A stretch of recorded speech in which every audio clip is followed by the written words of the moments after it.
உலக நாடுகள் எல்லாருமே இன்னைக்கு இந்தியால இருக்கிற டெல்லியை தான் கவனிச்சுக்கிட்டு இருக்காங்க. டெல்லியில நடக்கிற அந்த பிரச்சனையை பத்தி தான் பேசிக்கிட்டு இருக்காங்க. கிட்டத்தட்ட நூத்துக்கணக்கான கேமரா, ஆயிரக்கணக்கான போலீஸ், கிட்டத்தட்ட 2000க்கும் மேலான போராட்டக்காரர்களோட இன்னைக்கு டெல்லியே நிரம்பி இருக்கு. வெறும் ஒரு மீம் பேஜ்னால உருவாக்கப்பட்ட ஒரு சின்ன டீம் தான் இன்னைக்கு இந்தியா முழுக்க பெரிய ஒரு கூட்டமா மாறி இருக்கு. அதுதான் காக்ரோச் ஜனதா பார்ட்டி. சரி, இப்ப என்ன நடந்திருக்குன்னா, டெல்லியில ஜந்தர் மந்தர் அப்படின்னு சொல்லப்படுற ஒரு இடத்துல வந்துட்டு கிட்டத்தட்ட இந்த காக்ரோச் ஜனதா பார்ட்டியோட சப்போர்டர்ஸ் எல்லாருமே போராட்டம் பண்ணிருக்காங்க. அவங்களோட டிமாண்ட் எல்லாம் ஒரே ஒரு விஷயம் தான். இப்ப இந்தியால இருக்கிற எஜுகேஷன் மினிஸ்டரா இருக்கிற தர்மேந்திர பிரதான் வந்துட்டு உடனடியா அவரோட வேலையை வந்துட்டு ராஜினாமா செய்யணும்ன்றதுதான் அவங்களோட முக்கிய குறிக்கோள். இதுக்கு பின்னாடி இருக்கிற முக்கியமான காரணம், நீட் எக்ஸாம் வரதுக்கு முன்னாடியே அந்த எக்ஸாமோட क्वेश्चन பேப்பர் லீக் ஆகி இருக்கு. எக்ஸாம் பேப்பரை முன்னாடியே லீக் பண்ணது வந்துட்டு அந்த நீட் எக்ஸாம் இருக்கக்கூடிய அந்த ஒரு குழுல இருக்கிற ஒரு நபர் தானுமே சொல்லப்படுது. இதனால வருஷக்கணக்கில் படிச்சுட்டு வர பசங்களோட எதிர்காலம் இதனால பாதிக்குது. அதுல சில பேரோட வாழ்க்கையை அவங்க முடிச்சுக்கவும் செஞ்சாங்க.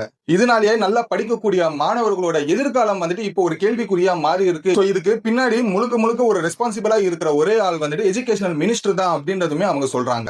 இங்க ஒரு மிகப்பெரிய கேள்வி என்னன்னா, சோசியல் மீடியால ட்ரெண்ட் ஆன இந்த ஒரு கட்சி ரியல் லைஃப்ல ஒரு மிகப்பெரிய ஒரு எதிர்கால கட்சியா மாறுமா? அப்படி ஒரு விஷயம் நடந்தா இந்தியால இந்த ஒரு காக்ரோச் ஜனதா பார்ட்டி மூலமா என்னென்ன மாற்றங்கள் எல்லாம் இந்தியால நடக்கும்ன்றது உங்களோட கருத்தை கமெண்ட்ல சொல்லுங்க. சோ டெய்லி ஒரு இன்ஃபர்மேஷன் வேணுமா? பேஜை ஃபாலோ பண்ணி